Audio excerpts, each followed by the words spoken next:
You might ask, how are crystals connected to the chakra system? Well, it really helps if you have an understanding of what the chakra system is. Basically, the chakra system is a way of understanding and sort of labeling the discrete energies that you can find at different places over the course of your body. So that is to say, the top chakra might be one color, this chakra might be another. There's the heart, solar plexus, first and second chakras at the base of the spine. All of these can be simplified. Generally, there are 7 of them listed. Some systems can go up into the dozens or hundreds if you're talking about, the minutia of your fingertips and down to your toes and all that type of stuff. Now, what I've done is I've created a human energy zones poster that features 29 of the stones directly associated with our chakra system. But what I've done is I've simplified it down to 4 main energy zones. Right here and down is called foundation. That's basically solar plexus right down below your feet. Okay, it also includes your arms and legs.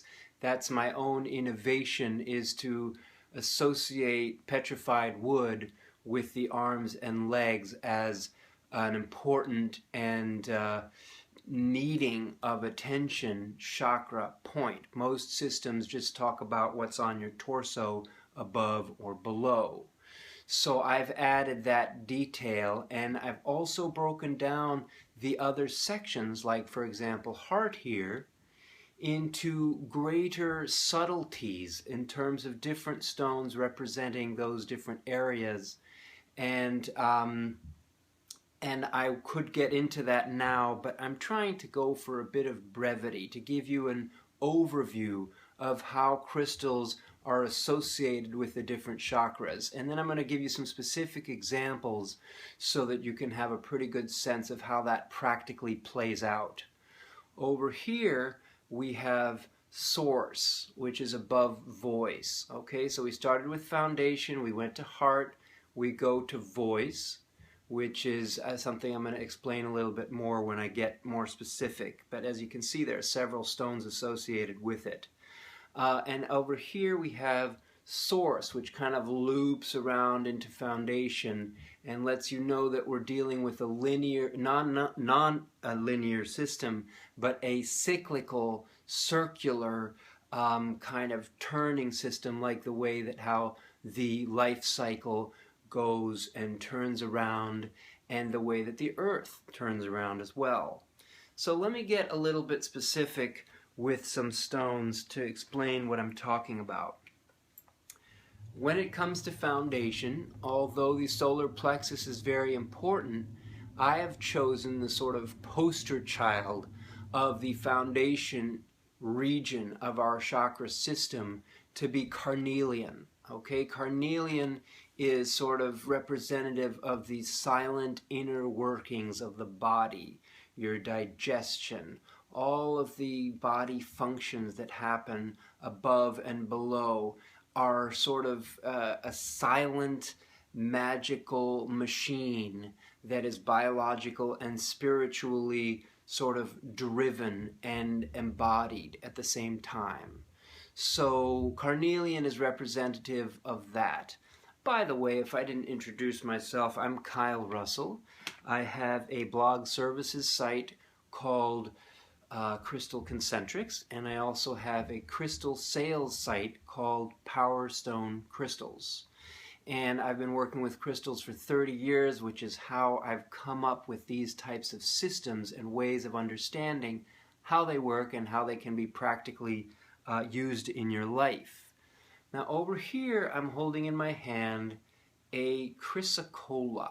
Okay, Chrysocolla is a wonderful sort of greenish blue mix of materials that includes malachite and turquoise and some other things. And Chrysocolla sort of speaks to the voice chakra. And while there are many different stones that make up that whole energy system in my crystal energy zones paradigm, Chrysocolla is a nice one because it has to do with speaking softly, humility, self-compassion. Because how you talk is not just a function of how you are out in the world, but how you reflect back into yourself, your own observations about your self-worth and about your achievements and your goals and the things that you're striving for. So there's a stone that is associated very intimately with the chakra that I call voice.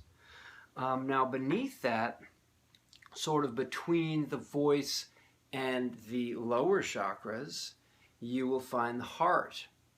And I have chosen to represent the heart chakra, rose quartz, which is symbolic of unconditional love.